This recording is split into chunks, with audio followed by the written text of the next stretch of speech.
নমস্কাৰ সকলোলৈকে মই মধু আপোনালোকৰ হেল্ডি স্কিন পাৰ্টনাৰ আজি আপোনালোকলৈ মই এটা উইন্টাৰৰ হেল্ডি স্কিন কেয়াৰ টিপছ দিবলৈ ওলাইছোঁ যদি ভিডিঅ'টো ভাল পায় কমেণ্ট কৰি জনাব কাৰণ সৌন্দৰ্য আৰম্ভ হয় যত্নৰ পৰা প্ৰথমে মই 1 চামুচ নাৰিকল তেল লৈছোঁ তাৰ পিছত মই 1 চামুচ এল'ভেৰা জেল লৈছোঁ আমি এই দুটা ভালদৰে মিক্স কৰি ল'ম মিক্স কৰি লোৱাৰ পিছত ইয়াৰ যেটো ষ্ট্ৰাকচাৰ ওলাই বহুত স্মুথ ষ্ট্ৰাকচাৰ হয় আৰু একদম ক্ৰিমি ফৰ্মত ওলাই চাওকচোন কিমান ধুনিয়া লাগিছে এইটো আপোনালোকে ওভাৰনাইট 15 ডেজত প্ৰত্যেক দিনাই আপোনালোকে ৰাতি স্কিন কেয়াৰ কৰাৰ পিছত বা ফেস ওয়াশ কৰাৰ পিছত আপোনালোকে লগাই ৰাখিব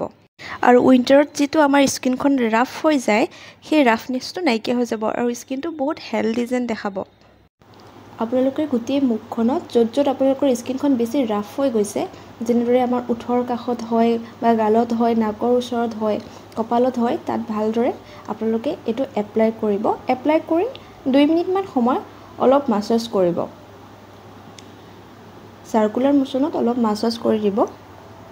আপোনালোকে এটো আপোনালোকৰ হাততো ইউজ কৰিব পাৰিব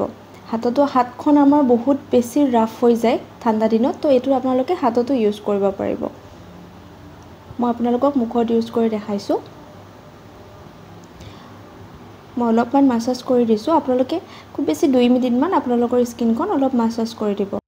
আপোনালোকে যদি বিচাৰে মই এনেদৰে আপোনালোকৰ কাৰণে উইন্টাৰ এটা সিৰিজ বনাব পাৰিম সিৰিজটোত আপোনালোকক উইন্টাৰত কেনেকৈ আপোনালোকৰ স্কিনখন স্মুথ আৰু শাইনি হৈ থাকিব তাৰ কাৰণে প্ৰত্যেক দিনে আপোনালোকৰ কাৰণে এটা এপিসোড লৈ আহিম